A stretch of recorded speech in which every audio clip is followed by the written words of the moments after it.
Yippee and welcome to the official season opener of season 5 of Rusted Junk. And we have some guests, which we'll get to after the trailer. But we couldn't start season 5, Cops and Robbers, without that Christmassy Cops and Robbers film, Die Hard, the 1988 classic Die Hard, starring, need I tell you, Bruce Willis, Alan Rickman, Bonnie Bedelia, Paul Gleason, William Atherton, Hart Bochner. There's loads. We all know this film. It is going to be a good, hopefully, a nice Die Hard loving. But anyway, here's the trailer. It's Christmas Eve in L.A. California. Is Daddy coming home with you? Well, we'll see what Santa and Mommy can do, okay? A New York cop, John McClane, has come to see his wife. I missed you. Instead, he's going to have to save her. Sit down. Within this skyscraper high above the city, 12 terrorists have declared war. They're about to be taught a lesson in the real use of power. They're as brilliant Because I am interested in the $640 million in your vault. as they are ruthless. And I'm telling you, you're just gonna have to kill me. Okay. We do it the hard way. Now, the last thing McClane wants Think, damn it, think. is to be a hero. Where's Holly? Hey, Tucker! Where? But he doesn't have a choice. What does he think he's doing? Job. They have already killed one hostage. This channel is reserved for emergency calls only. Lady, do I sound like I'm ordering a pizza? He's inside? Who is he? You're inside. Who are you then? You are most troublesome for a security guard. Sorry, wrong guess, huh? Would you like to go for double jeopardy? Do you really think you have a chance against us, Mr. Cowboy? Yippee-ki-yay, mother. You just destroyed a building. I am in charge of this situation. Well, I got some bad news for you. From up here, that look like you're in charge of Jack. He is alone, he is tired, and he hasn't seen diddly squat from anybody down here. Hey, pal, how you feeling? All things being equal, I'd rather be in Philadelphia. And you have it. Only John can drive somebody that crazy. He's an easy guy to like Come out to the coast, we'll get together, have a few laughs. and a hard man to kill. Bruce Willis, Die Hard. Got invited to the Christmas party by mistake. Who knew?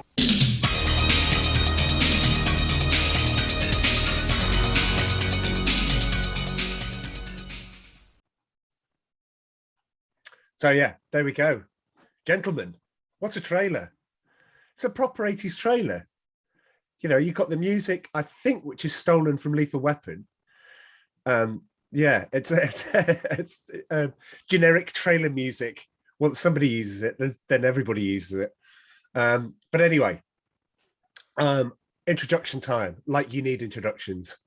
To regular friends of the show, to not just listeners, but active participants. We have Joe from the WDWNT. Yeah, did I get that right?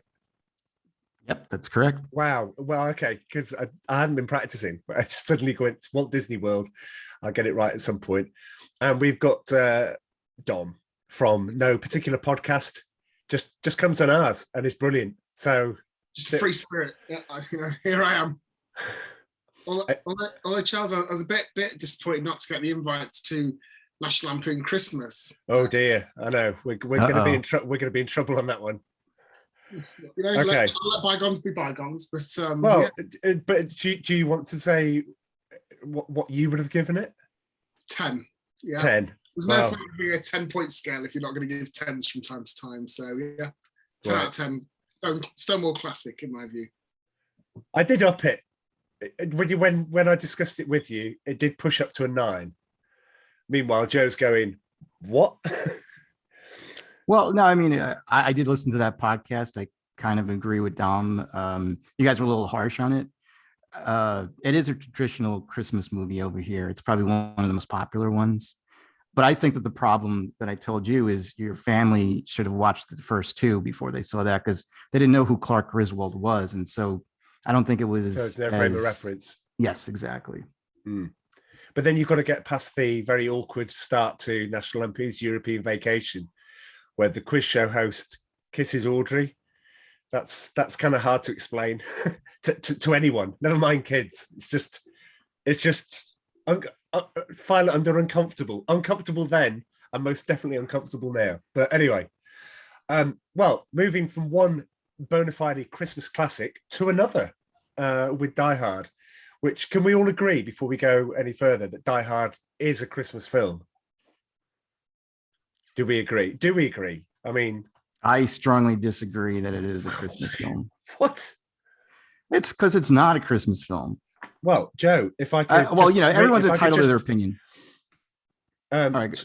20th Century Fox said last year, stating it's the greatest Christmas story ever told, when they did a new trailer to mark the 30th anniversary. So basically they put that debate to bed and went, yeah, it's a Christmas film. They may have produced it, but they didn't write it. They didn't direct it. They didn't star in it.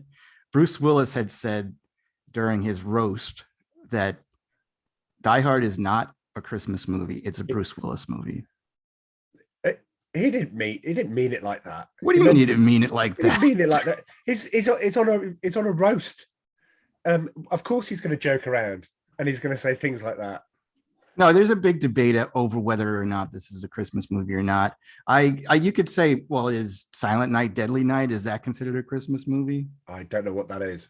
Or Santa's Sleigh, like any kind of like slasher movie that takes place during Christmas, that's considered a Christmas movie? Well, you've just given two examples of films that I've never heard of, whereas you've got something like established like Die Hard. Die Hard is Christmassy, set at Christmas. It's tinsel. It's got everything. What do you want? It's got. Can you watch Die Hard any other month than December? Yes. So it's not really a Christmas movie. But I can watch Home Alone in July. Well, that's kind of rare, I would say. Dom, what's your what do you think? Well, having anticipated the question, I did think about it as I was watching the film, and the honest, diplomatic, middle of the road, perhaps boring answer is it isn't really, but it kind of is. It's neither one thing or the other, and that's why the debate persists, because there's just about enough Christmas in it to kind of justify calling it a Christmas film, but it's pretty peripheral apart from the fact that it's a Christmas party. So, yes, no, depends on your perspective. I don't think it's particularly relevant, and there you go. That's my view on it. No, that is a good answer. 100%, definitely firmly on the fence. Yes, very good, like that. Well, since you're on a roll there, Dom, you can kick us off. What would you give it out of 10? Are we just going scores, or do you want an explanation? Oh, a bit of scores and explanation, please. Yeah. Well, yeah. So I gave it a 9 out of 10, and it's a strong 9 as well. So Ooh. I didn't quite get the 10 card out this time round, but yeah, excellent film. Direction, writing, plot, performances, innovation, creativity, the right balance of action and fun and humor. I thought I went in with high expectations, having seen the film many times throughout my life, and yeah, it didn't let me down. I actually watched it with my daughter as well, and she loved it, having seen it for the first time. So yeah. Oh, cool! Right. Oh, yeah. I'm waiting for that day. The only thing that didn't make me score it a 10 was I thought it sagged slightly in the second half, but that's really being picky. So yeah, strong 9 out of 10 for me. Ouch. Okay. Wow. Joe. Yeah, so this was the movie that made Bruce Willis a star. He was on Moonlighting before that, and that over here in the United States, that's what we mostly knew him from. And we were huge fans of Bruce Willis and Moonlighting. I think he had did he do Blind Date before this? He did Blind Date in 87. Yeah, that really came and went. Nobody really saw it. They weren't really interested in it. Fond memories of that. Well, I'm just saying what it was like over here. Right. Because it's hard for a TV star to transition to movies. But when Die Hard came out, that was another story. His TV series was about over at that point. I mean, he did couple of maybe more seasons of Moonlighting. He did one more. Moonlighting went on for Moonlighting was 85 to 89. So yeah, it would have been released, and then we would have had another season after that. But he definitely made that movie. I mean, I can't think of too many other people that could have been in that role that would have made it better. Although maybe one, and it might be in trivia. Okay, you do have people, right? I'm assuming. There was so many that I just didn't. Okay, we'll discuss it then. Okay.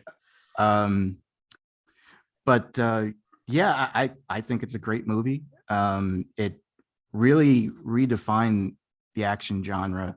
Where I was telling you, there after that movie came out, there were so many movies, and even until today, where they'll say, "Well, this was Die Hard on a train," or "This is Die Hard on a boat." Yeah, we'll get to that. Even like Guardians of the Galaxy, you could say that's Die Hard in space. They use that almost like a genre. It was so impactful to, I guess, movie culture. And I do really think it's a great movie. I'd watched it recently, for this podcast. And there's a couple of issues that I have. I kind of agree with what Dom had said.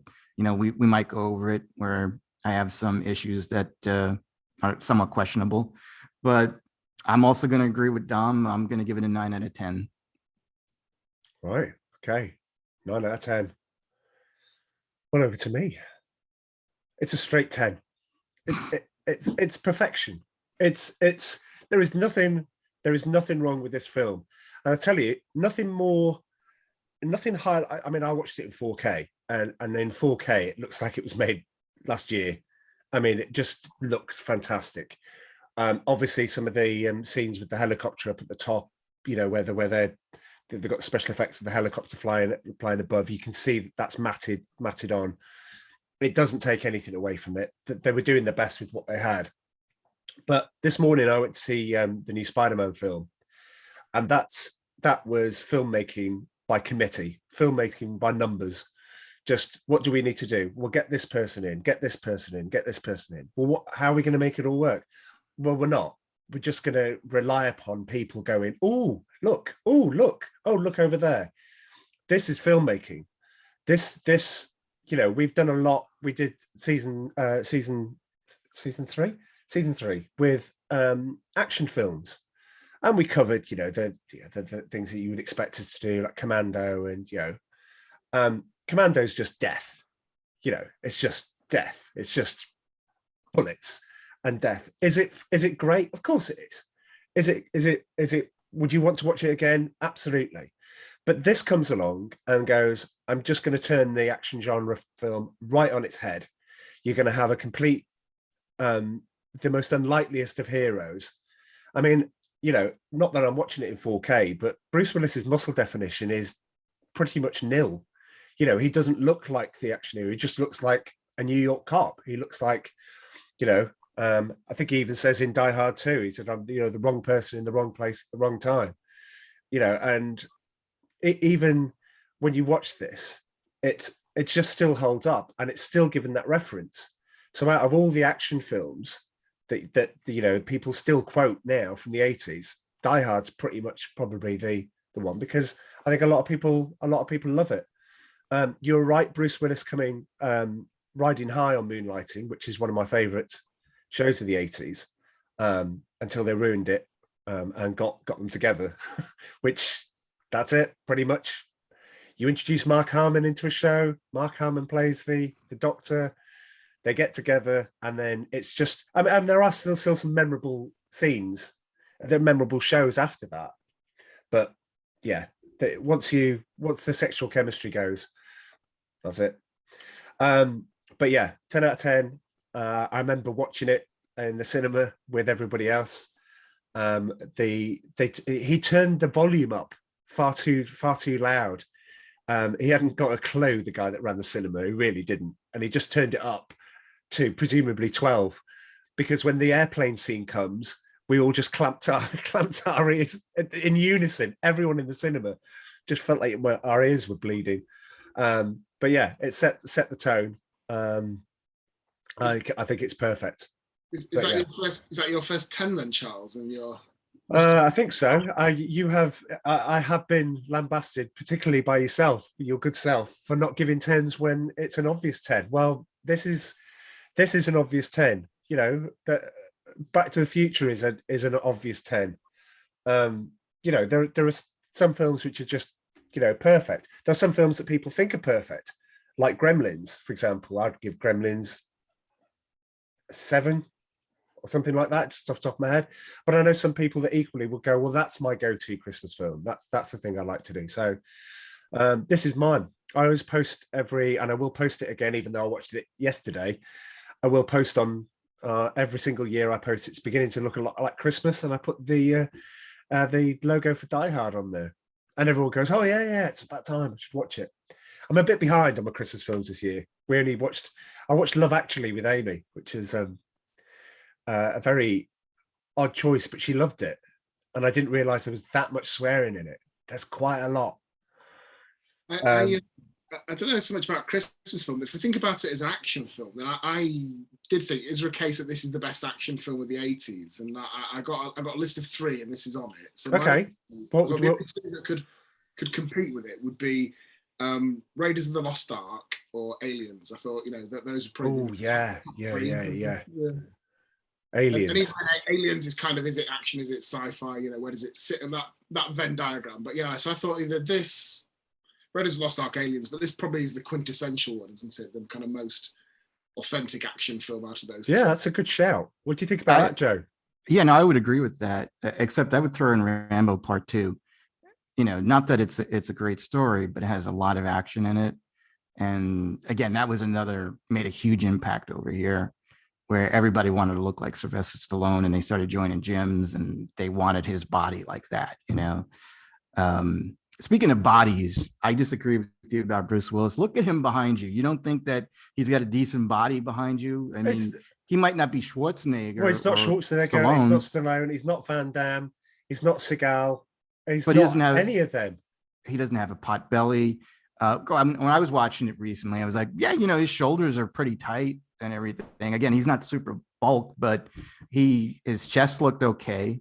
I thought he looked fine. I mean, he's losing his hair. He doesn't look. He's not your average. He's not your average action hero. But that's what's great about him too, is that, you know, he doesn't care. If you look at him, his back was hairy. You know, he didn't shave his back or anything like that. He just was that type of guy that didn't care, and that's why so many people out there liked him. So many guys liked him because they saw themselves in that character. Well, I always, when I was watching Moonlighting, I always wanted to have the sass of David Addison, and I think, you know, when he carries bits of that character into this one, I kind of like feel the same. You kind of like, you know, any of us put in that situation, we wouldn't have the wherewithal or whatever to do what he's done. But, you know, he gets shot, his feet get shredded, you know, he gets shot once in the back as he's moving away. You know, he goes through everything. And I think when we get to roll call, it might be worth comparing it, because I'd be interested to know your thoughts on Die Hard 2, which actually sounds like almost sounds like I planned it. That we're just moving to roll call, because I've got a particularly delicious film for people to check out, and it will be a Bruce Willis film. Very contentious, but let's go to roll call. Anyway, here we go. Here's roll call. Roll call.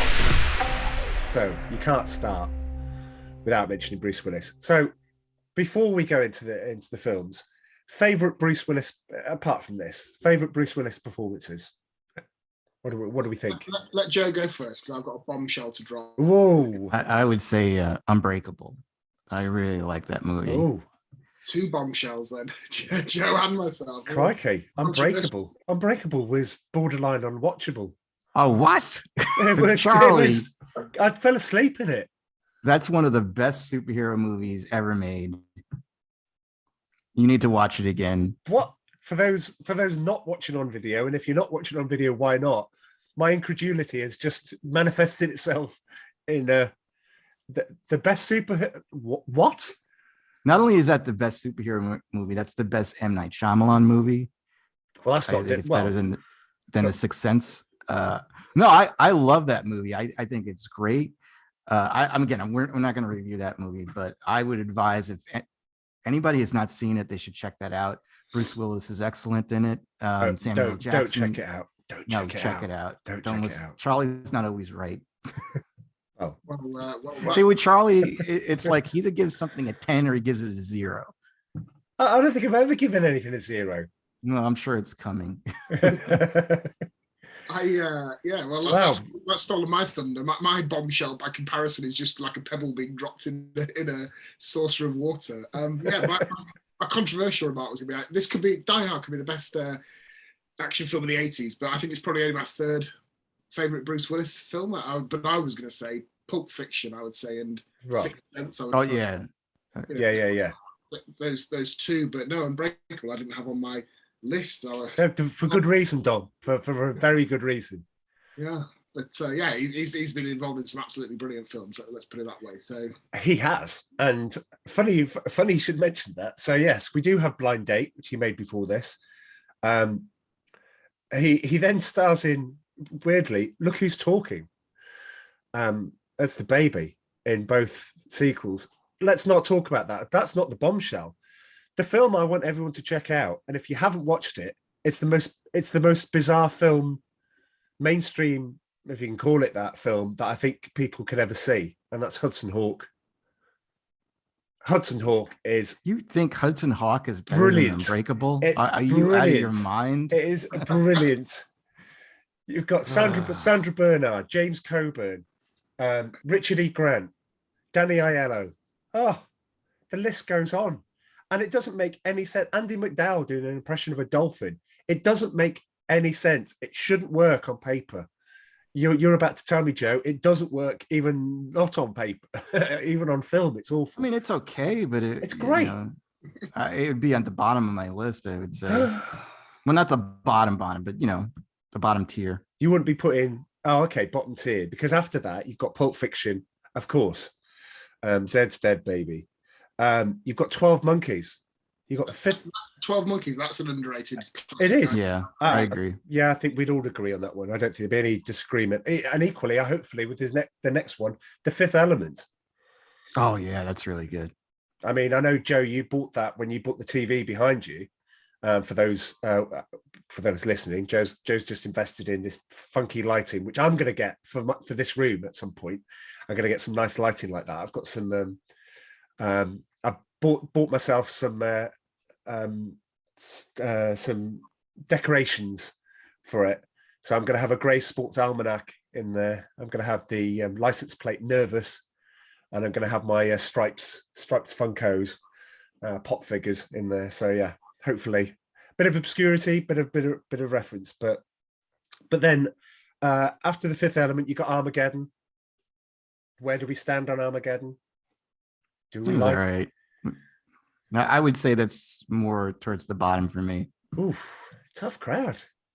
And then we got The Sixth Sense, which I think we said. And then after he made Red and Red 2 with Helen Mirren and assorted oldies, it doesn't do anything anymore, really. Let's don't Google this and don't watch it, but don't watch the Die Hard advert that they made last year. I forgot what it was called. It was like it was Die Hard Battery. It was for Die Hard batteries. It's dreadful, and it's basically like everyone involved. You should be ashamed of yourselves. I mean, it's bad enough that we get to. It wasn't to that the bad. other Die Hards. Oh, it was awful. I'd rather watch that commercial than Hudson Hawk. No, Hudson Hawk. Right, okay, that's fine. But so, can we agree that Die Hard 2 is on the same level? Yeah, I would say that. Dom looks like he's itching to. I really enjoyed it. I think it's right up there. I would say more like 8 out of 10 rather than 9 out of 10 territory. But yeah, clearly a very good sequel. Die Hard with a Vengeance. It follows the normal path in my view of they start to tail off. Really, in fact, I'd forgotten that the when I was telling my daughter I watched it with, I said, yeah, this one, Die Hard 2, Die Hard with a Vengeance, A Good Day to Die Hard. I'd completely forgotten there was Live Free or Die Hard. That one, I had to double check on Wikipedia. I hadn't been hacked. So is Live Free Die Hard 4.0? Yeah, I think it is, yeah. Right. Yeah, that's not very good. No. And the last film was, oh dear goodness. Again. Best title, but yeah, worst. Yeah. Worst film, yeah. Oh. Was that A Good Day to Die Hard? That's where he's with his son. Oh, God. The less said about that, the better. Interesting fact, when Die Hard 2 came out, I was living in Shropshire, we had to drive to the nearest multiplex, which was the UCI in Telford, which is about 45 minutes away. And they were doing a double bill of Die Hard 2. So you would be one of the first people to watch it after you watched Die Hard. So we got in there, we sat in the cinema, and we watched, and they put Die Hard 2 on. And we're like, oh, okay, I thought this was supposed to be a double bill. At the end, they realized the mistake they'd made and said, oh, we're really sorry, we should have shown you Die Hard and then Die Hard 2. Does everyone want to stick around to watch Die Hard? And we're like, well, yeah, because that's why we're here. I mean, fine, we're watching it in a double way. But Die Hard 2 is interesting because the theatrical version is a 15, but the Blu-ray version is an 18. And I realized that when I watched Die Hard in the cinema, Die Hard 2. I wasn't watching Die Hard 2 because it was all Melon Farmer. It was all, they cut out so much of the swearing. The bit with the icicle of the guard where he sticks the icicle in his eye and then breaks it off. That wasn't in the theatrical version I saw, but that bit's left in, and I'm kind of like, oh, I feel a bit shortchanged that I'm supposed to be watching a film that turns out there was a far better version out there. But yeah, I think Die Hard 2 more than holds up, especially the end with the Zippo. Oh, that's just so good. Yeah. Anyway, on to the next. We'll be here all afternoon. Alan Rickman. Memories of Alan Rickman, gentlemen. What do we think? I mean, it's not often you see a breakthrough performance of this kind of magnitude, is it? Really? Yeah. To say he started big, it would be an understatement. Yeah, he is probably is he the most memorable thing about this film? Yeah, him and Bruce Willis probably launched both their careers in different ways, but yeah, a standout performance. I think I read a few reviews. A lot of critics said it was the best thing about the film, and I wouldn't necessarily agree with that, but he's right up there. Yeah, fantastic performance. Yeah. What about other performances? What about other films? What do we? Well, and I always like to try and shoehorn in an Oscars reference for whenever I'm on your pod, Charles, and I have got some material for later. But yeah, excellent. He won the BAFTA for Best Supporting Actor for Robin Hood, Prince of Thieves, didn't he? As the sheriff of Nottingham, and again, that was another epic performance. And I am the biggest Kevin Costner fan in the world, but even I have to admit that Alan Rickman upstaged everyone on that film. Mm-hmm. Yeah, no, he was good in that. Yeah. I think he definitely contributed to the success of that movie. He was one of the greatest villains in movie history, I would say. I know there's like Darth Vader and whoever else, but he just did such a great job. And this was, I think, one of his first starring roles. Like, wasn't he on, theater before that? Yeah. He'd only been in he'd only been in Hollywood, I think, a month. And somebody said, "Do you want to make an action film?" He's going, "Well, I don't do them. I don't do those." And his agent went, This could be really good for you," he says with a premonition. Yes, turns out that it was one of the best. I read that they'd seen him on the stage at Broadway doing Dangerous Liaisons on the theatre. Okay, and that's what inspired them to cast him for this performance. So his kind of stage presence and his theatricality, which kind of makes sense, I guess, if you see this, because I think whilst Robin Hood, Prince of Thieves was an excellent role, this one is more nuanced. He's not quite as kind of cartoonish and over the top. He's just a really, really good performance, I think. He is, and he carries it over. I mean, obviously, I'd written down Robin Hood, one of the films that I think I've mentioned so many times for different reasons. But if you've been listening since season 1 and you haven't seen the Tim Robbins film Bob Roberts, you really do need to watch that, because Alan Rickman is fantastic in that. I mean, he's really good. He's also in Dogma. He plays the Metatron in Dogma. I think he's, again, what he touches is brilliant. Galaxy Quest. He's in Galaxy Quest, which has a huge cult following. I don't know why. I don't get that, but I know that a lot of people do. I really like that movie. Yeah, and there's a lot of, and I know you were talking when I first listened to your podcast, you were talking about the documentary that was on Amazon, No Surrender. And I thought, well, if I like Galaxy Quest, I'm sure I'd love that documentary, but I didn't really get much out of it. He's in Love Actually, because obviously just watched that, and a Professor Snape in Harry Potter, of course, which again makes that role his own. And when you get to the final book, I'm not saying the film, because the final book, you realise what a sympathetic character he really is in all of it. I remember being at Capital One with you, Dom, and when the 5th book came out, you went, "Oh yeah, Hagrid dies," and I hadn't even taken it out the wrapper.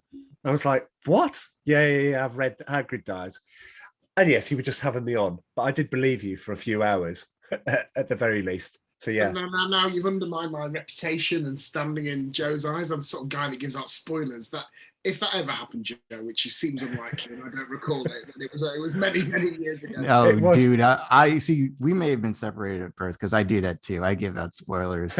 I usually ask them first. It's like, do you want to know? Like I was asking Charlie for about a year. Do you want to hear what happens with Spider-Man No Way Home? Because I kind of knew the story with that, and he's like, no, I'm gonna wait. But I love to find spoilers before the movies come out. I do ask you occasionally. I do tell you, I don't mind you spoiling it. Well, you're like, does it suck? It's like, well, I wish somebody had told me not to watch Falcon and the Winter Soldier, because that's 6 hours of my life I really do want back. Because that is, oh God. I haven't even watched Loki, so there's no hours to take back from it. However, I'm sorry. I was going to say with Alan Rickman though. Yeah, what's sad though is I think he's mostly going to be remembered as Professor Snape, and people tend to forget his role in Die Hard as Hans Gruber. I think the people that will remember that will be all the right people. I mean, you're going to have an audience that grew up with him as Snape, and then as Dom's pointed out, you watched Die Hard with your daughter. Was your daughter saying, "Oh, that's Snape"? Was there any references there? No, she didn't recognise him as that. She thought he looked like a cross, and this is perhaps a bit of a British reference here between Gareth Southgate and Harry Kane. And once you've seen it, I'm afraid. So that was her intellectual insight into Alan Rickman. We just lost our American listeners. Yes, England's soccer manager and one of the players, but yeah. Alan Rickman. Anyway, onto the Bonnie Bedelia, his wife, Holly Gennaro, or at the end, sorry, Holly McClane. Looking up, she didn't do anything. She starred in Presumed Innocent with Harrison Ford in 1992. Yeah. And then I'm scrolling through everything and going, I mean, my usual thing would be stuff. So if we get an old actor that's playing something in an 80s film, you get, they were in The Love Boat, they were in A-Team, they were in Miami Vice, they were in all the usual suspects. Here, nothing. She starred in the TV show of the Steve Martin film Parenthood. I don't remember her. No. Oh, it was a TV show. There was a TV show of yeah, I remember the series. Yeah, nobody watched that. Right. Okay.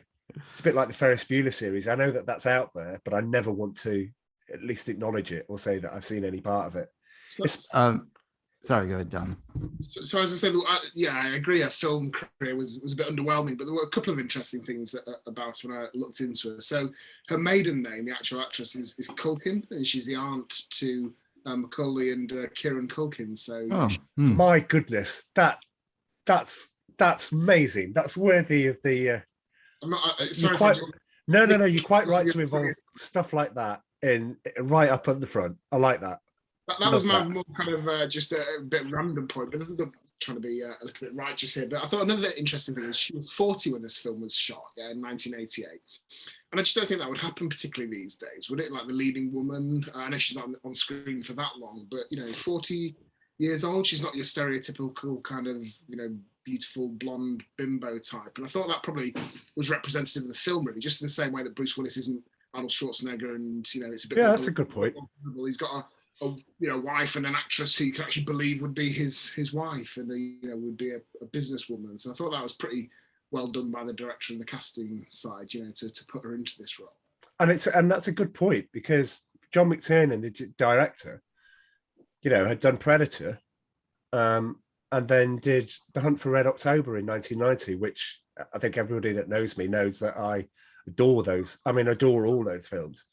But you've got Hunt for Red October is just absolutely incredible.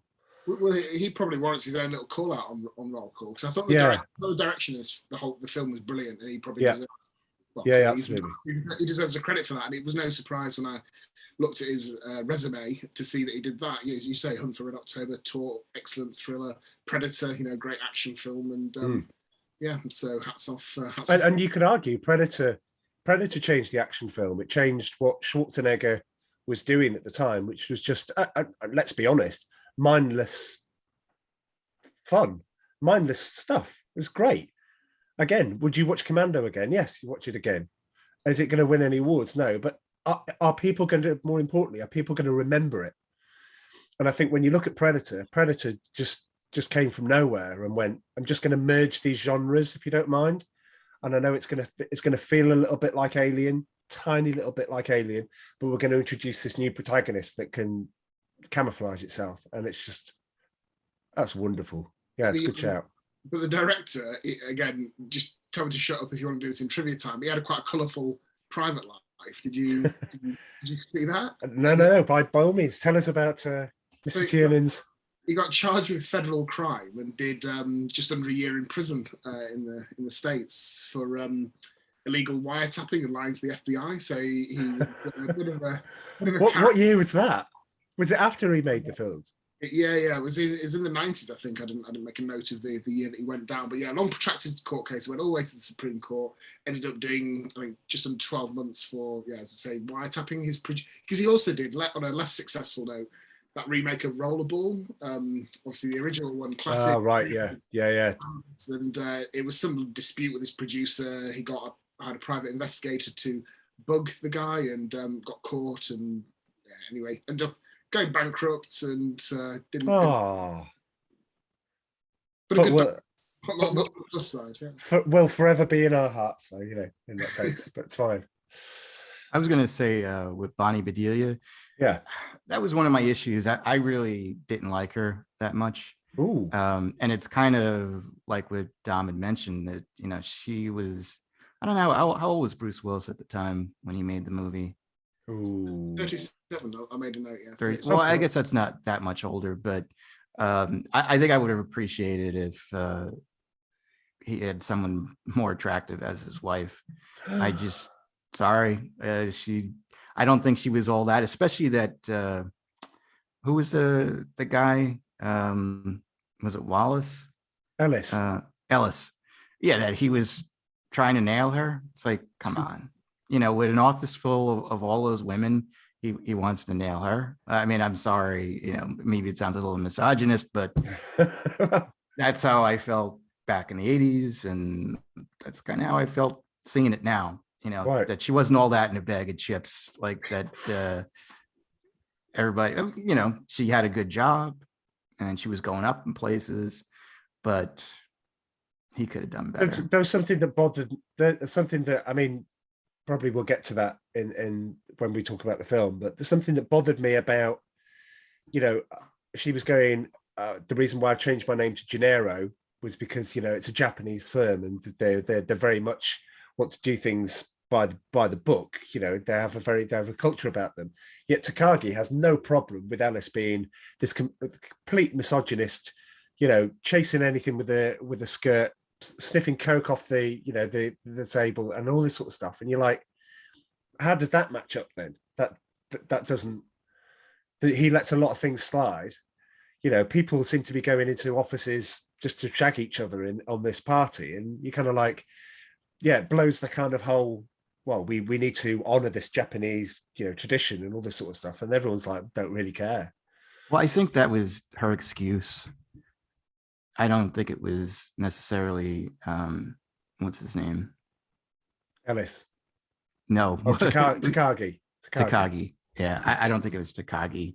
It's probably she was in the middle of transitioning to being a single woman, and she's like, well, let me change my name. Then that doesn't make sense, because it's quite clear that she wants to get back with Bruce Willis right from the start. Prepare the room, just ringing the housekeeper, making sure that the bed's ready. It's quite clear that she wants him to come and stay with the family. I think it's more for the kids. It's not, because then there's one line that says it where he goes, the kids would love it. And he goes, no, the kids are. And she goes, I would too. And she delivers that line, and you're like thinking, she's wanted this all the time. She wants to rekindle whatever went wrong between them. She wants to do that. Anyway, we're getting into little bits of the film. Okay. We do have Reginald Veljohnson, or Reginald Veljohnson. Sorry, I should say. I mean, I recognize him because he's the limo driver in Crocodile Dundee. And I love him in that. I mean, I love Crocodile Dundee. I genuinely, that for me is 9 or 10. It's delightfully politically incorrect, but it does it with a little nod and a wink. Would it stand up now? I'm surprised it hasn't been on the list of films to cancel, but he's brilliant in that. He makes there's a lot of components in Crocodile Dundee, and he's definitely one of them. He does exactly the same in this film. Al Powell is a great character. One of the things that Mandy said, she actually gave it 8.5. But she said one of the things that gave the marks went down is because she didn't believe there'd be too much talking between them. That he would have been able to get anywhere near Bruce Willis, that this whole team would have taken over, and it wouldn't have been him that was chatting to him, and wouldn't have the downtime where he could say, I once shot a kid, and and all this sort of, and have that sort of heartwarming. But he definitely brings the helps the human element of the film. Without him, it doesn't work. Yeah, I would respectfully disagree. I think I think she does. I think the use of the walkie-talkies and the way of kind of having a claustrophobic contained set, but then also bringing in an outside protagonist, I think that works quite well. And I think it probably is believable in the sense that if you established a connection with somebody in that situation. Oh yeah, I agree with you. From Amanda's point of view, she just said, well, that just wouldn't happen. What do you think, Joe? Yeah, I kind of agree more with Charlie. I think that once, sorry to disappoint you. I'll mark it down. Who had December 2021? Yeah, I think once people that were above him came down and were in charge, they would have just thrown him aside or told him to go home. I mean, that's more realistic. And they wouldn't give a damn, about what Bruce Willis thought, that he'd rather be talking to Al than anybody else, because he wasn't really a terrorist. He just was an inside guy. Like, if he was a terrorist, that's another story, that a terrorist might feel comfortable with a certain person that's trying to diffuse his motivations. But did you so is there anything else that he's considered famous for? Well, he was in Turner and Hooch with Tom Hanks. I don't remember, but he was in the recent TV series that's apparently still going on. He's in that, so he's still going. Well, he played his original. He's still playing his original character from the Turner and Hooch film, which, from memory serves me, was blooming awful. He's mostly known over here for that show Family Matters. Okay, I had a show called Heart of Dixie, which apparently he made quite a lot of, but again, I hadn't seen that. But no, you don't know. You've never heard of Family Matters? No, Don? No, I don't think it's one of those ones that crossed over. No. There's a character called Urkel, and he's like this black nerd kid. He's got the glasses, suspenders.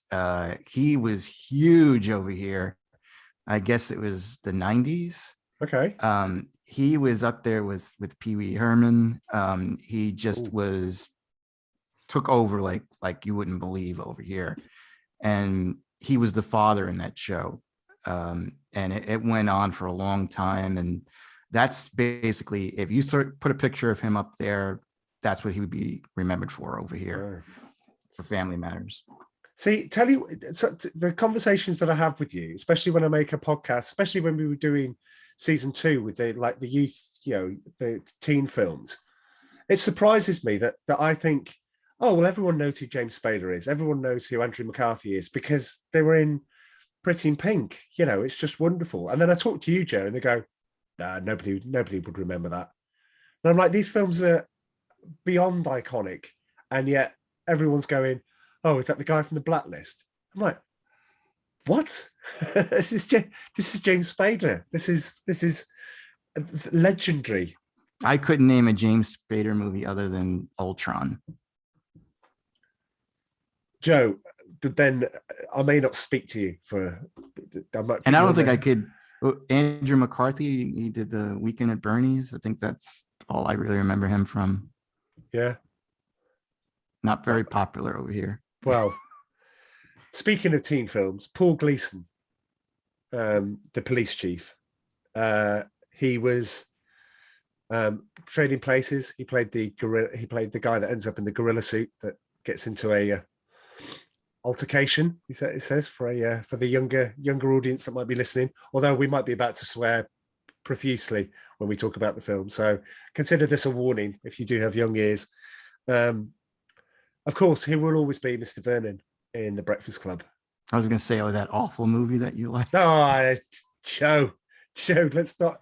It's Christmas, man. Let's not resurrect, old wounds. But I know I'm right. In fact, I don't think it's ever been. Well, I know we will have discussed it. Dom, Breakfast Club, where do you stand? Yeah, it hasn't aged well, sadly. I watched it with my eldest daughter as like a rites of passage. Here's some classic 80s movies, and yeah, it left me feeling a bit cold, to be honest. It's I think it's one of those great movies. When you're younger, you perhaps relate to it a bit more. When you look at it through an adult's eyes, I think it looks a bit hackneyed. And you are both Christmas Grinches. I'm not being funny. Breakfast Club is pretty much perfect. Right, Hogarty rules. Right. Well, I'm like the head judge on Strictly. I get 2 votes. So there. Speaking of opening old wounds, I nearly had a unpleasant flashback when William Atherton appeared. Oh, I think we were going into next. Yes.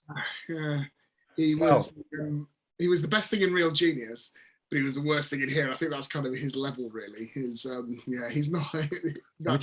Real Genius, Don. Yeah, Real Genius. Joe. Who was he? Oh, I didn't like Real Genius. Professor Hathaway. He was the professor in Real Genius, and he was the TV news guy in here that went to. Oh, he's the guy from Ghostbusters, right? Walter Peck from Ghostbusters, yeah. But forget Ghostbusters. Real Genius, Professor Hathaway. Are you going to compare those two? What, to compare those 2 performances? Yeah, I don't even remember. Miles better. My favorite. I mean, he's good in this, and he's okay. He's probably a little bit better in Die Hard 2. But yeah, he'll always be Professor Hathaway for me. So, Real Genius. It's where it's at. It's where all the cool kids are at, Joe. Oh, I'm just relaying what happened over here in the States. Nobody saw Weird Science, or was Weird Science? Real Genius. Real Genius. Nobody saw Weird Science either. It might as well be the same movie. Oh my, Dom, I'll just edit the rest of Joe out. So go ahead. I think I'll use sign language. Right, I'll get a crayon and put it over the. Speaking of crayon, why don't you stand up so everyone can see your shirt? Oh my god! Yeah. So yeah. Now I have a machine gun. Ho ho ho! I was going to get the Christmas hat. Yeah, but you're saying I should. You're saying I should be like this, and the camera should be. Yeah, that's true. Good for your quads, Charles. Yeah, I might wear this out, and then people go, "Good God, the guy's buff as anything." Well, let me ask you. I know I'm going off tangent, but with that shirt that was in the movie, yeah. So was that blood or was that lipstick? Blood. That's blood. I mean, that isn't blood, but no, when I watched it recently and you saw it in 4K, to me it looked too neat to be blood. Where did he get the lipstick from? I'm sure there was probably some in an office that, there's lots of women Joe, there. This is 1988. Lipstick. I know gentlemen can carry whatever they like in their man bags these days, and absolutely, more power, more choice. Well, but at that watch time, it again. Joe, I don't think a German terrorist was carrying lipstick in there. There were desks there. Yeah, but he didn't get out the lift. I would say watch it again. You let me. He hadn't written it. The guy was already in the lift, and it wasn't written on the shirt, so he did everything in the lift. Too neat to be blood. Sorry. Well, Bruce Willis might be a passing, like Stallone. I mean, Stallone was an artist in real life. Maybe Bruce Willis had a hidden talent. Let's get to the end. Good Lord, we're nearly an hour in, and we're barely out. Whoa. We're still not at our roll call. I've got two others. That's fine. Good. Go on. We're going to do Carl, yeah? We're going to do the terrorist Carl, aren't we? We are going to do that. But before we do that, we're going to do Hart Bochner, who was Ellis, who was famous for stuff, but superhero fans, he was the love interest in Supergirl. Was he really? I didn't know that. That was him. That's interesting. The guy that gets mesmerized and hypnotized and falls in love with. Well, he's clean shaven in that movie. Yes, he is. Yeah. And Helen Slater, by the way, is the best Supergirl. But yeah. Agreed. Absolutely. My goodness, the young Charles did love that film. So yeah, go on, Dom. Let's take it. Alexander Goodenough. Carl. Yeah, well, he his film career wasn't anything to write home about, but the guy had an extremely interesting life, didn't he? So he was the what's the correct term? I can't remember. The main male dancer in the Russian Bolshoi ballet, and he defected from the Soviet Union to the US in 1979, causing a fairly big diplomatic incident. This was news to me as I was looking on Wikipedia for the researching for this pod, but caused a standoff between Jimmy Carter and Leonid Brezhnev, which itself got made into a film called Flight 222, which I haven't seen. But oh right, okay, that's interesting. Yeah, okay. He defected. The Russians promptly put his wife, who was part of the ballet, with him back on a plane to Russia. Wasn't allowed to leave the tarmac, and led to kind of a diplomatic standoff that lasted, the best part of 3 days apparently. So yeah, pretty dramatic. Wow. He ended up staying. Spoiler alert: he ended up staying in the US. Hence why he made films like this, and she ended up going back to Russia, and she was relocated back there under guard of the KGB. Interesting guy, interesting story, and pretty tragically died young, age 45. 95 he died. Yeah. So, but he was in Witness, and I do remember him from the otherwise forgettable film The Money Pit with Tom Hanks and Shelley Long from Cheers. He played the sort of romantic guy that she was in the orchestra with. And then lastly, we've got to talk about Robert Davi, who played Special Agent Johnson. Of course, he's in one of the greatest Bond films. He was in License to Kill. Yeah, I remember him from that. At this point, hopefully Dom was distracted at that point when I said that, because we might be getting into fisticuffs over the airwaves, over Zoom. But yeah, Joe and I are in agreement that Timothy Dalton was a fantastic Bond. No, I like Timothy Dalton as Bond, but I didn't like that movie. Gritty it was, Joe. Very gritty. The one thing with Robert Davi though, he's got a really weird complexion. I'm surprised he made it in Hollywood. Well, he was. I mean, when was License to Kill? Was a year later. It was 89. So he had Living Daylights in 87, and then License to Kill in 89. So yeah, he had a good run in the 80s. I didn't copy anything else down. But... Was he not in the Goonies? Is it we talking about? Yeah. Oh, of course. Yeah, he was in the Goonies. Yes. That's where I thought you were going to. That's right. The one that most sticks in my mind. But yeah, he was good in that. Definitely file that under overrated films. Oh my God. The Goonies is just you're just out of control. The Goonies is right. Okay. Wow. Well, Breakfast Club stood the test of time, but Goonies is overrated. Goonies definitely overrated. Oh no, I would prefer Goonies over The Breakfast Club any day. Oh, you prefer anything over? You'd prefer Real Genius or Breakfast Club?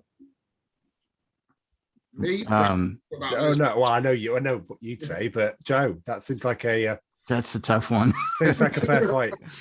Goldeneye, because I know Pierce Brosnan is particularly. I know you love him as James Bond. Who are you talking to? You. Yeah, I don't like him. Just ranting at the moon now, Joe. Anyway, right, we made it. We made it out of roll call. Finally, we emerge. So yeah, let's talk about the film. So I think the premise of this is great. I mean, we don't need to talk about every aspect of the film because I know that we probably got a lot of trivia and things that we'd like to talk about. But you know, standout performances are, as you say, Bruce Willis and Alan Rickman. But every single person that's in the supporting cast plays things perfectly, I think, which is again why I think I give it the 10. But it's almost like the structure of the book that it was coming from is a lot darker. But what's the book called? Was it Nothing Lasts Forever? And yeah, obviously it's a little different to this film. Well, it's a lot different to this film because certain people that you would like don't make it. But I think when we talk about putting a whole film together, I think just everything works in this. I don't do we. It's not dated, unlike a lot of 80s films. What do you think? Well, I disagree slightly with your assertion. I thought the only thing that counted against it was some of the supporting cast. I thought the terrorists, I thought everybody in the plaza, that was pretty much nailed on. I just thought that between the kind of the police captain and the TV reporter, so that's the character we discussed in roll call there. Yeah, they probably lost a mark for me. But I think it was really taught, really well written, and I don't think it has dated. If anything, I enjoyed it more when I was looking at it through a more critical eye. I actually saw other stuff in it that I hadn't remembered, which I really enjoyed this time round. So yeah, I'd agree it hasn't dated. It is a great film. Maybe some of the supporting cast, particularly the second half, could have been trimmed or done differently. But yeah, Joe? Yeah, I wouldn't say it was dated. I mean, the only thing that it's weird is when you look at the computers and how they're a little confused by them at that point, and that they needed that one guy to be the computer expert.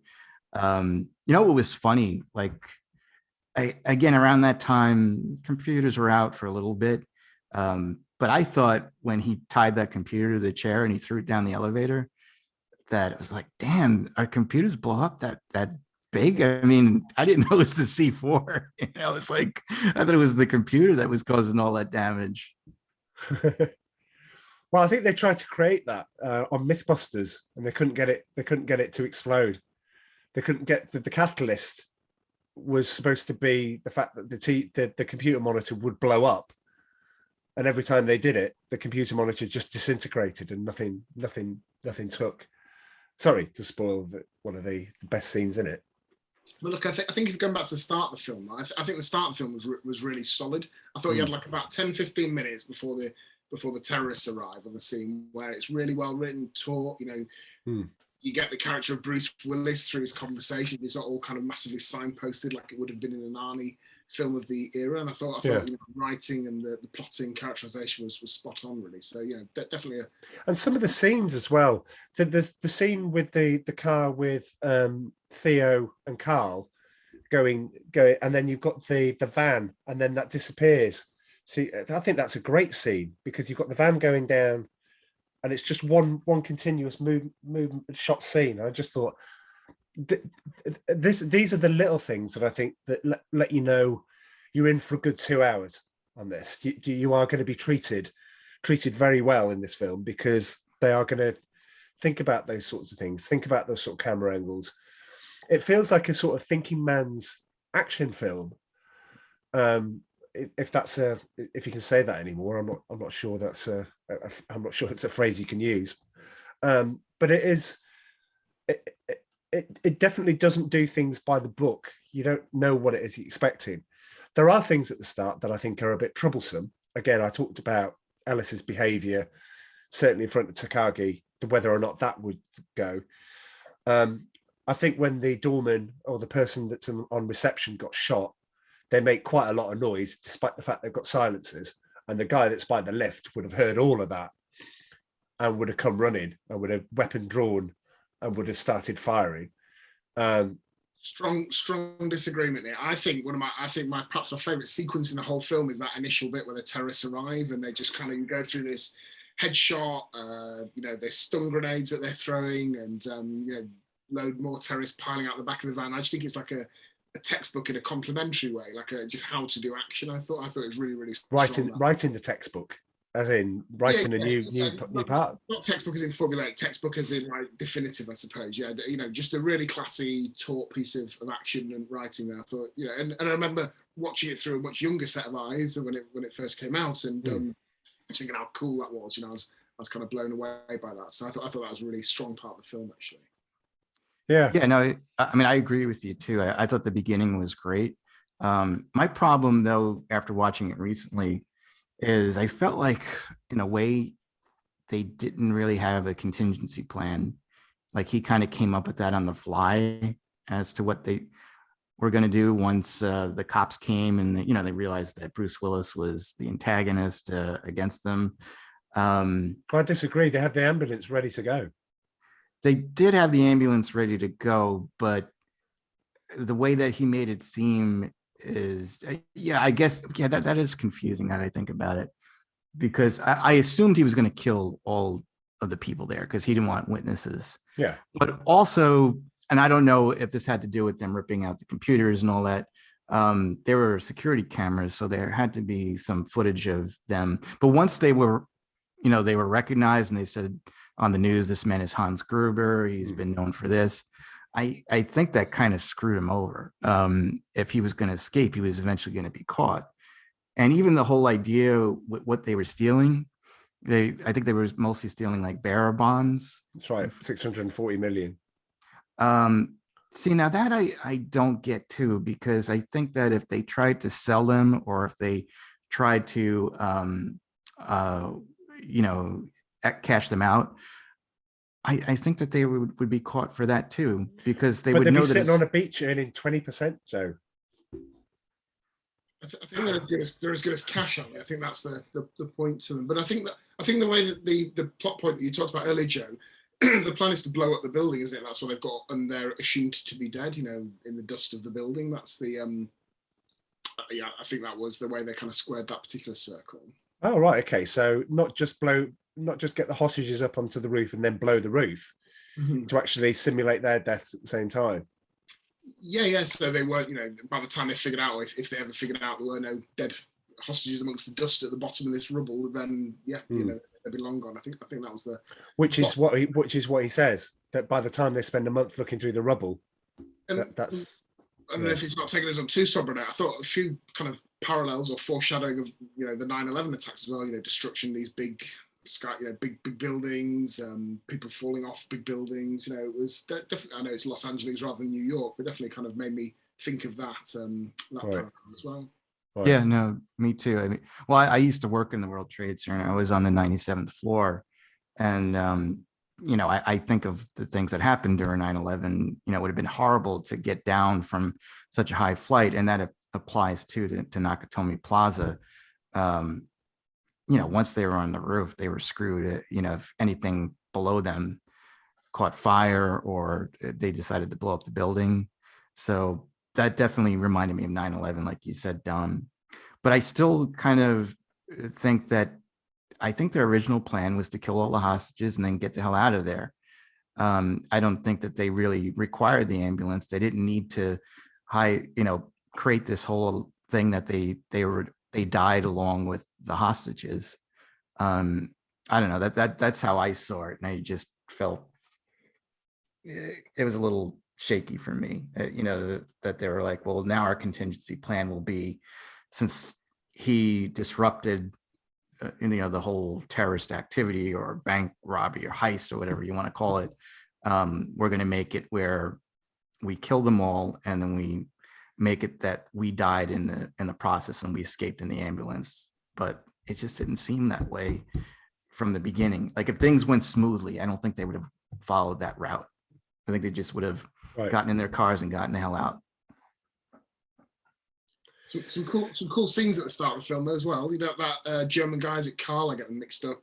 Just sliding down the stairs. You know, he doesn't walk down the stairs like a normal man. He's that ruthless. Oh, that's his brother, the guy with the. Oh, that's right. Yeah, that's right. Chainsawing the phone lines. Carl doesn't give him much time. Yeah. Yeah. But again, it's not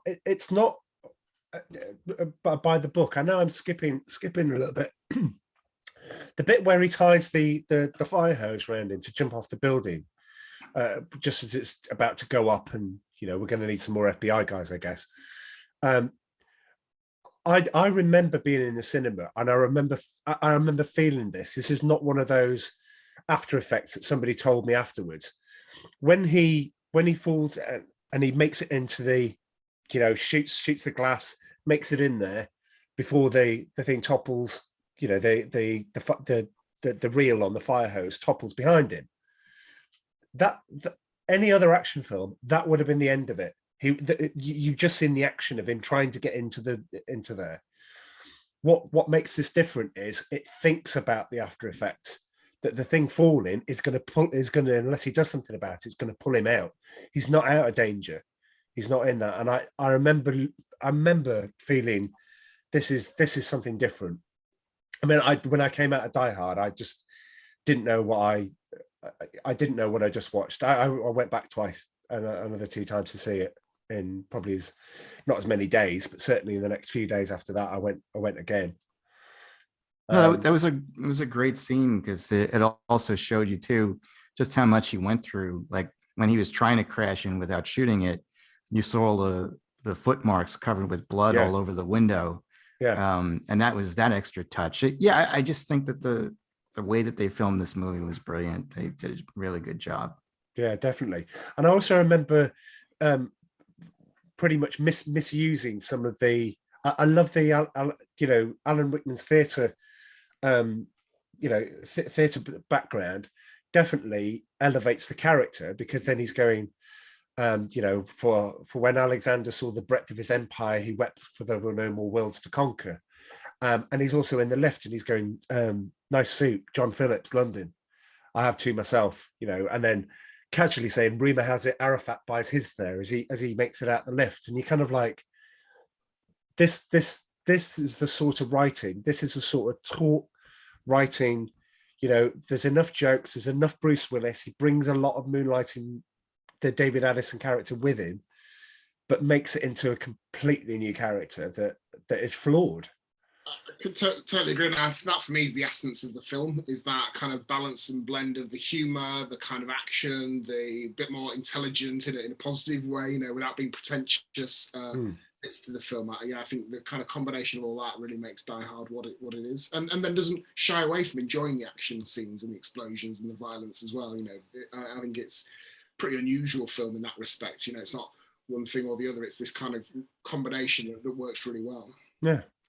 I was going to say with Bruce Willis, he's not a great actor, but he's a great presence. He's got a great smirk. He's got a great smirk, Joe.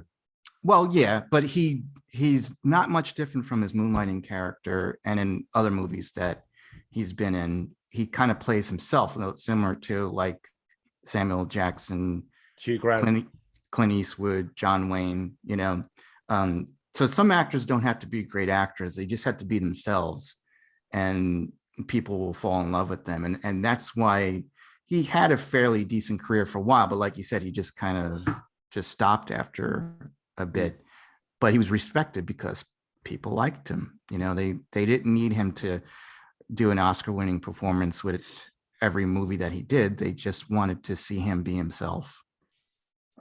Yeah.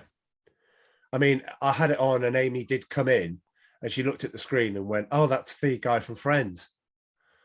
And you're like, well, yeah, because she'll just know him as the, Ross's girlfriend's dad at the time. So yes, I can't wait to join the ranks, Dom, of introducing Amy at some point to Die Hard and then going, this is what it's about. This is This is We're going to do Terminator next. I think that's whoa. next. Oh, that's cool. So you're going to start with Terminator and then go to Terminator 2? Yeah, I think in that order, yeah. And then end it. And then, I was going to say, and then they never made any films after that. Yeah, that was it. Yeah, no qualms doing that. Good Lord. We could get into a very good discussion about the worst Terminator film after that. I don't think it's Salvation, by the way. I think Terminator Genesis is pretty much hard to beat. I didn't see it. Being so just lousy. Oh, there was Dark Fate. There's Terminator 3, Rise of the Machines. Oh, good Lord. Talking about, I was about to use a terminology that might have to put the tick on the swearing bit, but yes, milking it dry, I would say, is the polite version of what I was about to say. So yeah, I think, we can wax lyrical about the film, and I think, a lot of people, it stands out for good reason. The little things, again, Agent Johnson, this is Agent Johnson, no relation. I mean, man laughs at that every time she watches Die Hard. She just is tickled by that, because it's just, these are the sorts of things that make it into that classic that people do remember. Do we have anything else to say about the? I know we will, but I think, is it a good idea to go into the trivia, because then we can probably explore some of the other things from that. So yeah, I think that's a good idea. I don't know if either of you. I know Dom, you come poised with some. I don't know if you have, Joe, as well. Do you have anything? You probably have it, but if it's missing, I'll let you know. Okay.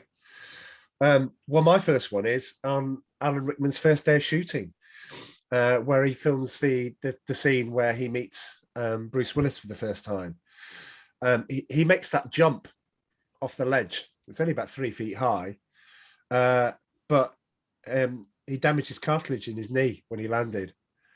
And he was told by his doctor not to put any weight on the leg. He had to use crutches for a week. For the rest of the scene where Hans is standing and talking to John McClane, he's on one leg the entire time, because he's got a leg brace on underneath because he couldn't put the weight on the other one. And I when I remember watching, I'd looked at the trivia and then watched that bit in the film. I was like, so he was in pain at some point. So I did like that one. I also like the fact that it is Bruce Willis riding the elevator, and that's not just special effects, where he's holding on. I love that.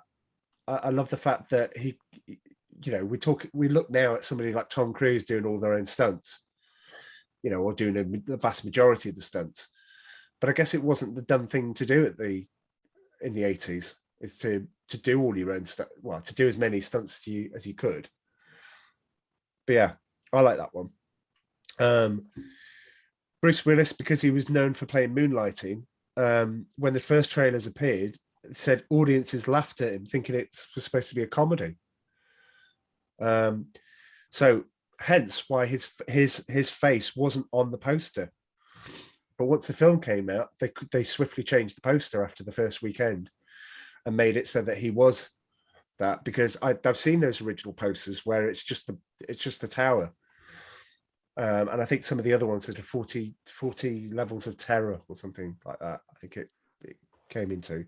Well, again, like over here, yeah, he was known for Moonlighting, and that's why Blind Date really didn't do good at the box office, because, like I said, TV stars have a hard time becoming movie stars.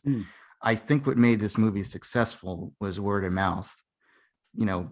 People going to see it, and it's like, wow, that just blew me away. I never seen anything like it. And then more and more people, like, you would go to school and someone would say, I just saw Die Hard. You got to see it. You got to see it, and something that you weren't planning on seeing because Bruce Willis was in it.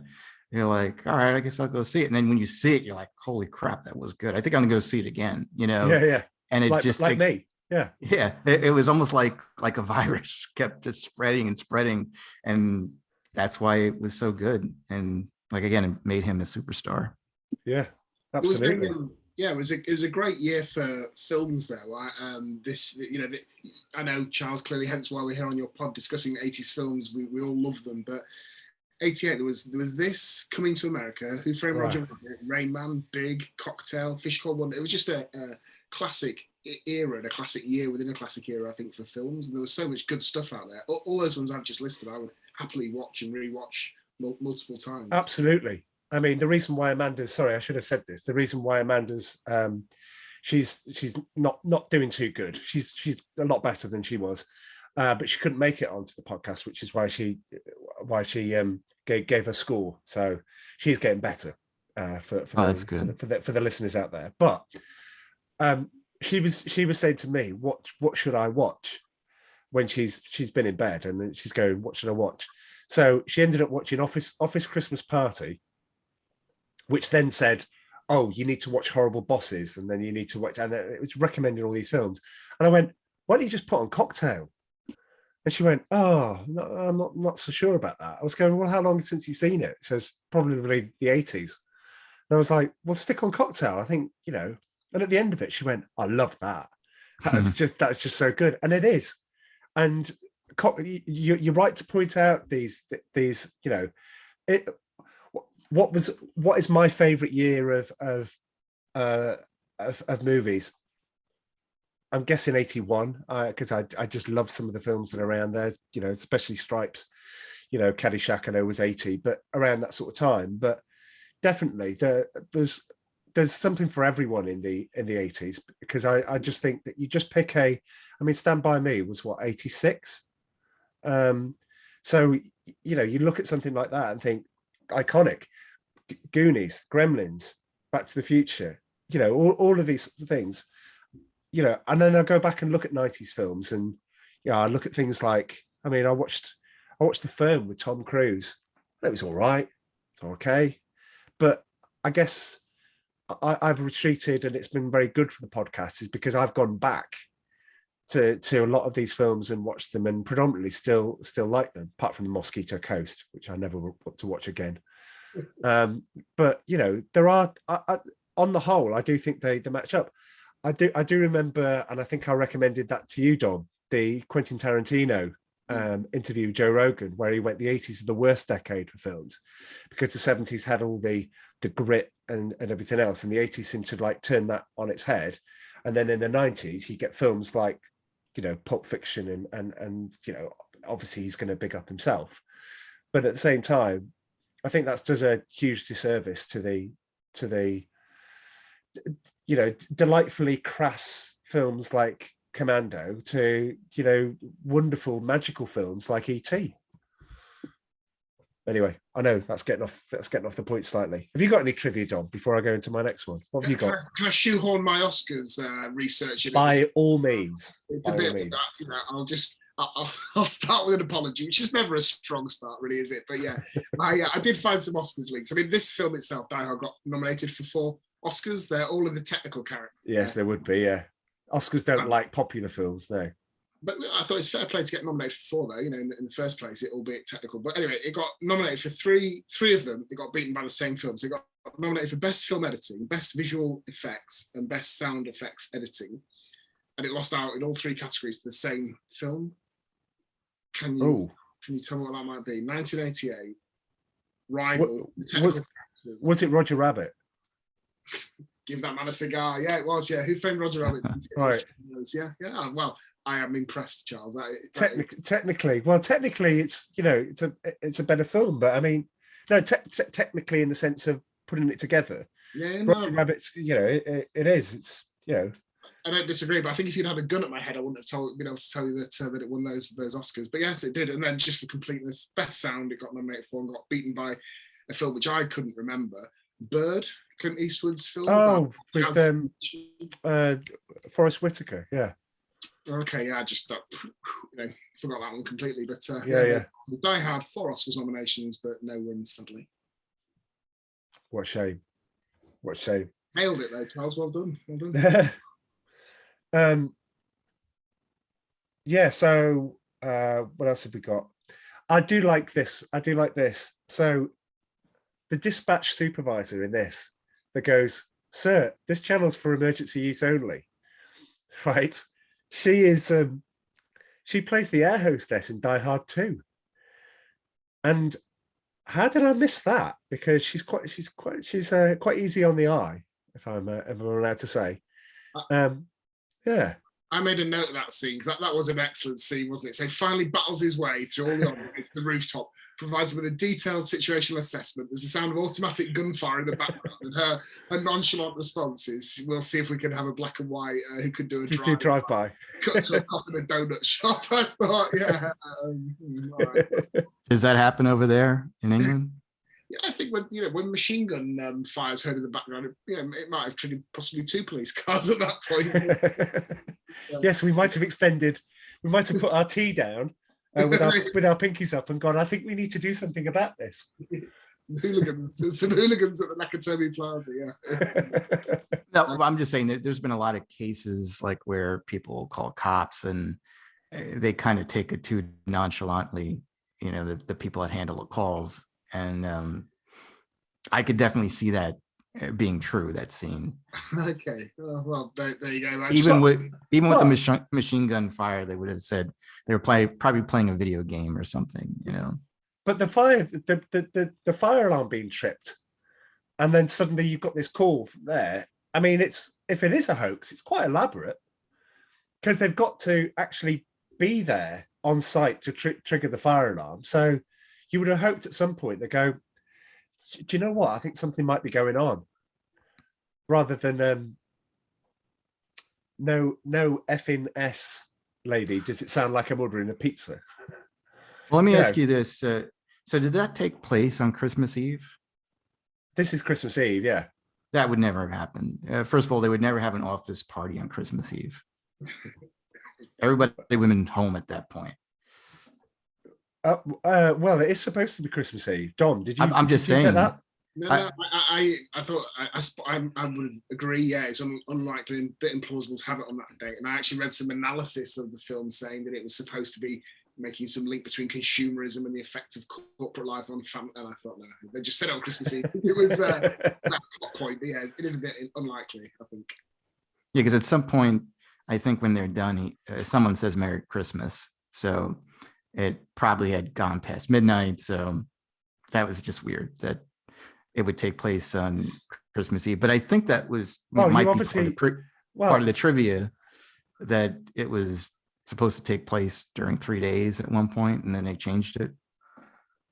Well, I think if you come over to England, Joe, it used to be, I mean, I'm not so much now because the kids don't drink as much, but the tradition was you went out on Christmas Eve and you got absolutely laced and you woke up with a very bad hangover and you just went to the pub to top it up for a couple of beers, because the pubs would open up. I don't suppose they I think some of them still do now, especially rural pubs, open up between 12 and 2. And that's it. That's your lot, because you should be going home. You should be going back to as sexist as it may sound, the wife or the other half is, or the mother is cooking back at home.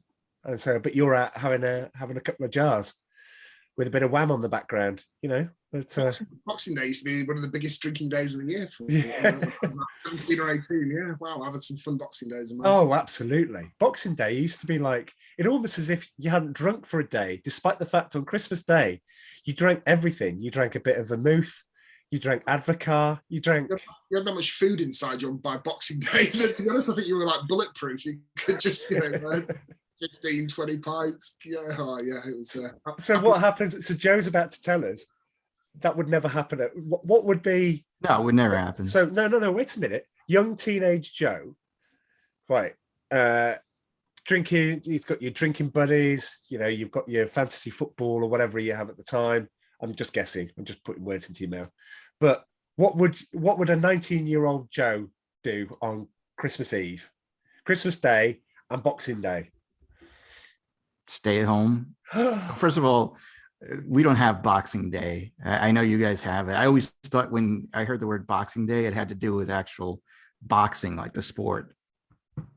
Oh, there's usually a lot. There's usually a lot of fights with families.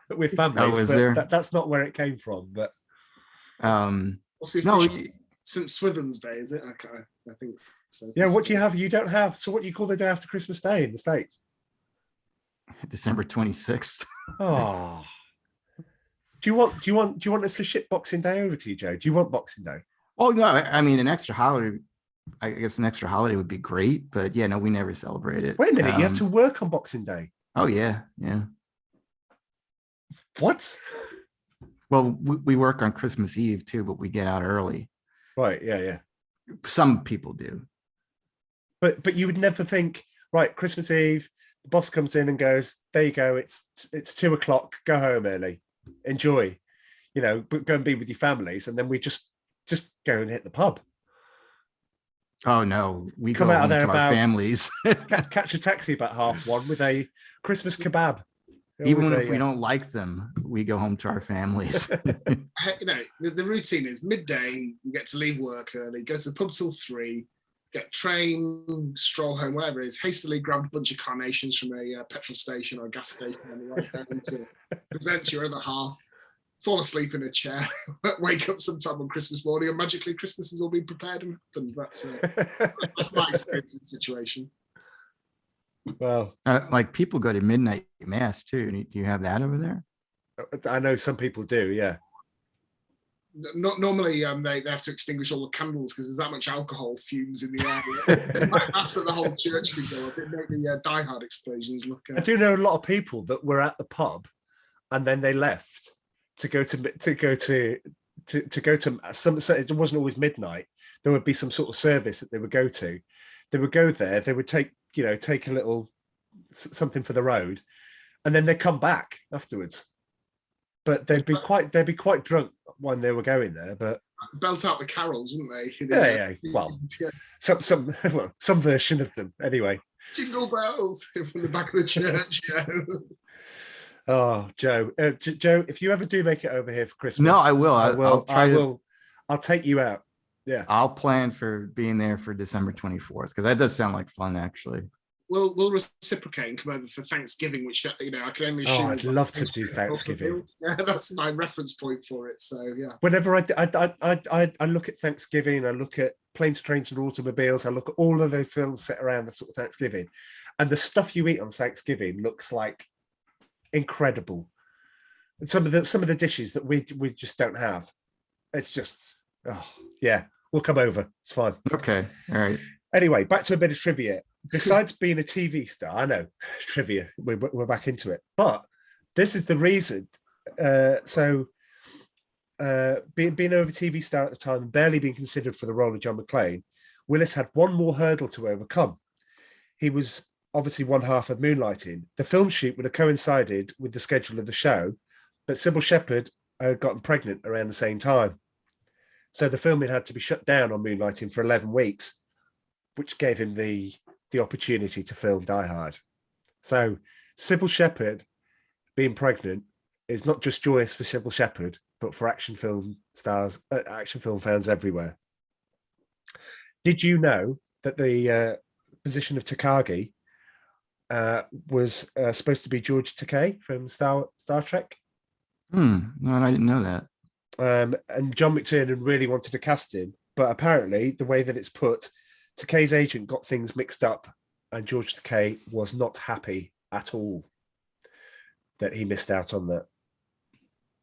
I think he would have been too recognizable. I'm kind of glad they went with the guy that they had. Yeah, and he's very good. He's very good. The Fox building, which is Nakatomi Plaza, can be seen in a state of construction on the Bruce Willis film Blind Date. And if you want to go and have a look at that and fast forward to it, it appears from David's office window at 3 minutes, so 1 hour, 3 minutes and 40 seconds. If you want to go and, so yes, he had experience with the tower before. I love this next one, and then I'll pause because I don't know, you've got some, Don. But did you know Bruce Willis served permanent hearing loss while shooting the film? No pun intended, it says here. In the Nakatomi conference room. So when McClane kills a terrorist, he says, next time you have a chance to kill someone, don't hesitate. So it's that one where he's firing at him as he's moving up the table. And he fires his Beretta through, and he just afterwards, thanks for the advice. But he suffered severe damage to his left ear. The stunt weapons specialist engineered blanks to be extra loud, and the use of plexiglass to protect the actor from flying shell casings and wood splinters further increased the sound effect. So in 2019, Willis said, due to an accident on the first Die Hard, I suffered 2/3 hearing loss in my left ear, and have a tendency to say, why? Because he's been wearing a hearing aid ever since to make up for the fact that on that scene, it basically near enough lost the hearing in his left ear. I think that's like, surely if that was true, you'd have a lawsuit, wouldn't you? I mean, knowing what's going on with Alec Baldwin at the moment, I mean, I know we can't speak too much about that, but I mean, you know, you would expect somebody to have thought about all of this, but it seems to be by protecting them, they enclosed it and it amplified it and made it worse. But anyway, so there you go. Dom, what have you got? What else have you got? No, I feel bad now. You've teed me up. I think I must have used all my material during roll call, and oh, okay. Well, I do have a lot more, but I'm not going to go into them. The helicopter flying around the building. So when they had the helicopters, took 6 months of preparation, and they only had 2 hours to film it. It took 3 runs and 9 camera crews. Yeah, so that's quite a. You did get the sense that when it's get their money's worth out the helicopters, didn't they? There were a lot of unnecessaries. But when they're hitting the ground and flying, yeah. Oh, that's so good. Yeah, so after the release of Die Hard, so this goes back to something you were talking about, Joe. After the release of Die Hard, movie executives were keen to copy the formula of one man trapped in an enclosed location fighting off against terrorists. So I'm going to give you Die Hard at the thing, and it's now a little quiz. What film am I talking about? Die Hard on a battleship. Under Siege. Under Siege. Very good. Which is a great film. This is maybe the most obscure. Die Hard at a hockey stadium. Oh, that's that. Isn't that Jean-Claude Van Damme movie? Yeah, brilliant. Okay. I can't think of the name. Sorry. It was Sudden Death. You've got 3 here. Die Hard on various types of planes. Do you want to have a go? Air Force One. Air Force One, definitely. Get off my plane. Yeah. What a one film. was the one with Kurt Russell and Steven Seagal. Ah, so that's good. But that's not one person. That's a team of people that make it on. That's executive decision. I watched that last week. That's joyously forgettable, but if only for the fact that you don't expect Steven Seagal to die so early in the film. Yeah. But still, sorry, spoiler alert, everyone. You're not including Con Air in that. Yes, Con Air is the other one, and Wesley Snipes for the other one. Anyone? Bueller? No, I it's vague. Was it vampires or Passenger 57? Yeah. Die Hard on a truck.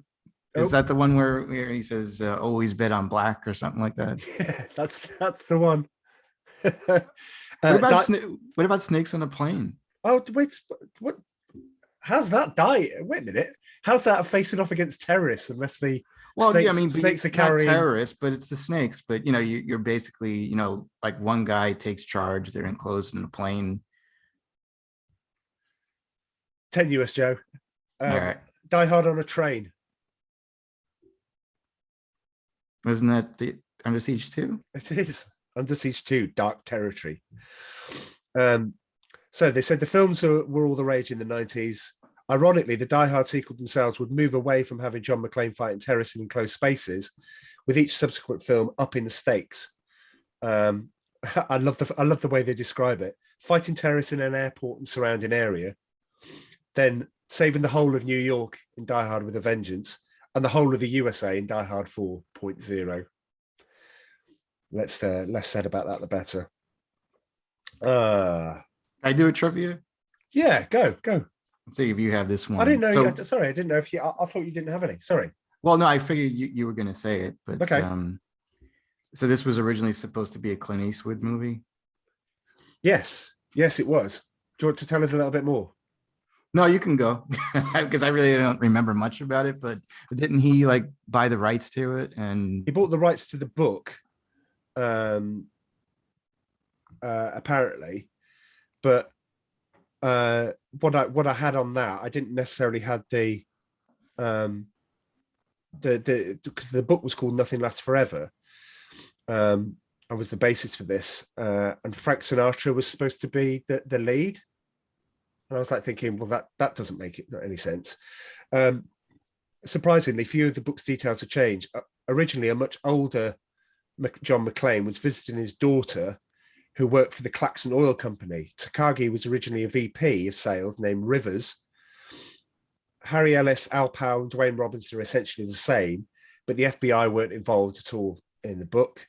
Hans Gruber was originally Anton Little Tony Gruber, while Hans was the name of Carl's brother.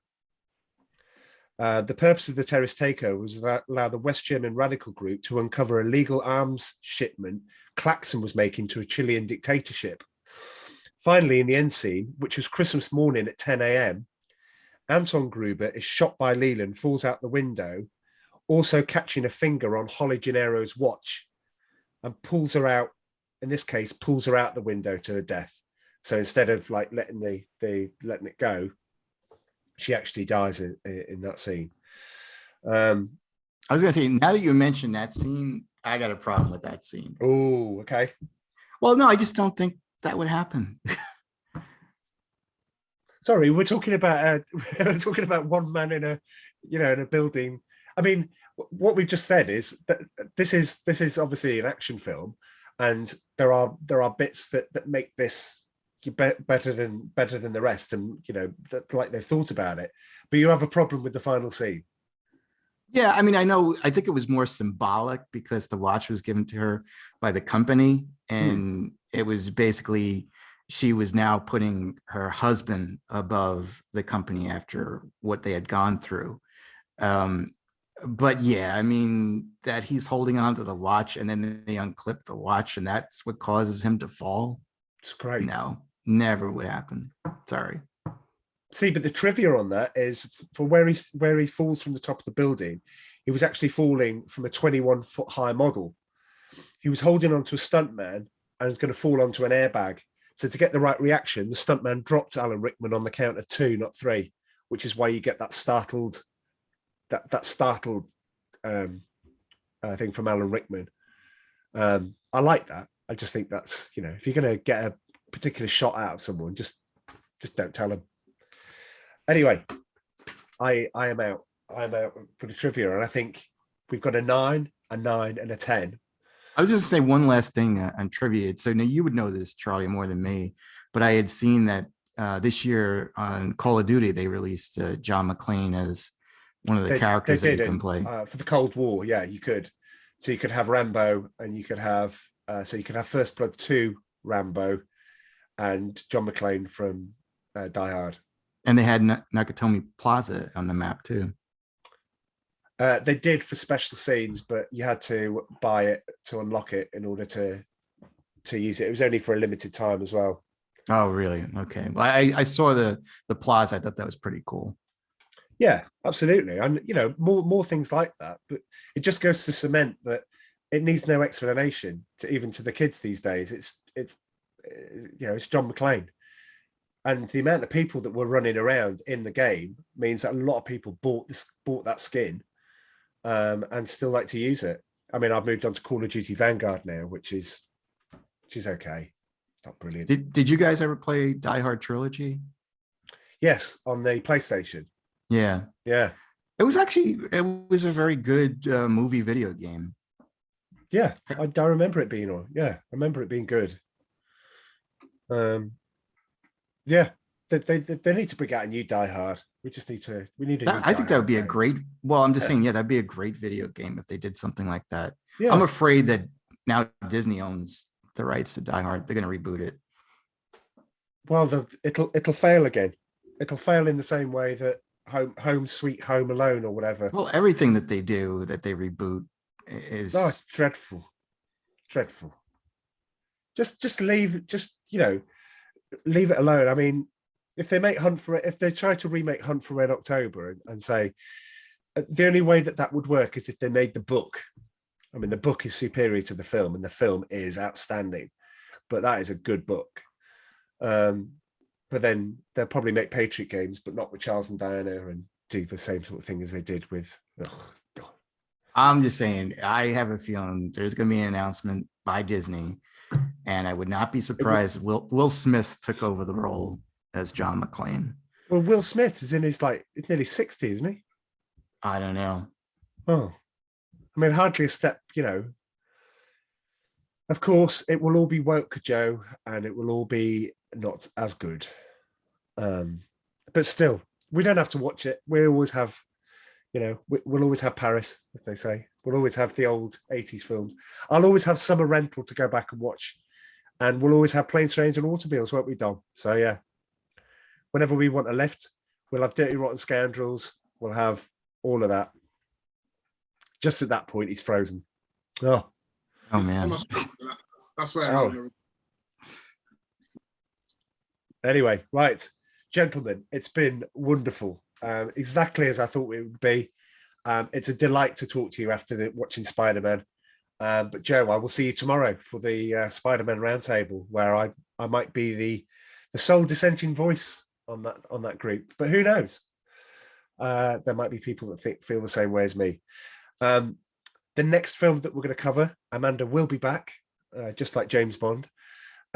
She will be back, and we will be doing Lethal Weapon, cool. Which is Christmassy. Again, Christmassy. Do we agree on that one? I don't think Lethal Weapon is as clear cut a Christmas film as Die Hard is, but do we agree that it's not a Christmas movie? Yes. Lethal Weapon, one of their rare films to be surpassed by a sequel. Do we agree with that as well? Ooh, I know we're setting up a trailer for like the next podcast, but that's a good point. Two is exceptionally good. Better. I've come out and said it. Better. Diplomatic Immunity. Yeah.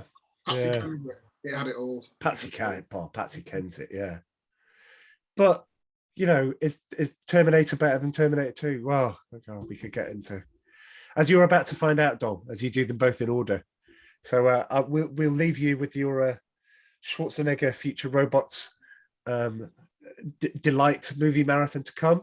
But thanks, gentlemen. I really enjoyed recording this. Thanks for your time. Me too. Thank you. Cheers. Do you want to give a little buzz for the podcast, Joe, before we go? Yeah, if you want, you can follow us at WDWNT Nerd Alert. We discuss a lot of Marvel, Star Wars, Disney, and the competition, DC, and we have a lot of fun. Charlie will be joining us this weekend, and the podcast should be out next week, where we're going to be discussing Spider-Man No Way Home. We're having a roundtable, and this is going to be pretty big.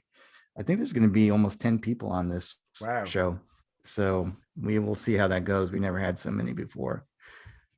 I hope I don't bring it down, Joe, but I can justify every single bit. You and I will be on the same tag team, my friend. Oh, excellent. I knew it.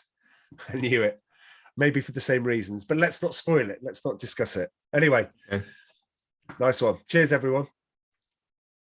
See you. Cheers. Bye. Bye-bye.